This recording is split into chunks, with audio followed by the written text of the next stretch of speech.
lua o pepe fou. Ta fe le lafu pepe o le ai.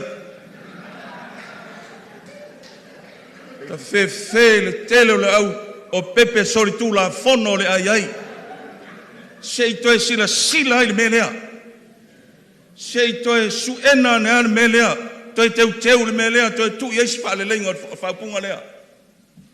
Leanga lela whai ma me ta alo ili toa tele. Aola ula unga leo te manumaloa i matu whanisa, le toa tele au whanga ukasi. Le inga maa, whaawawa i labala.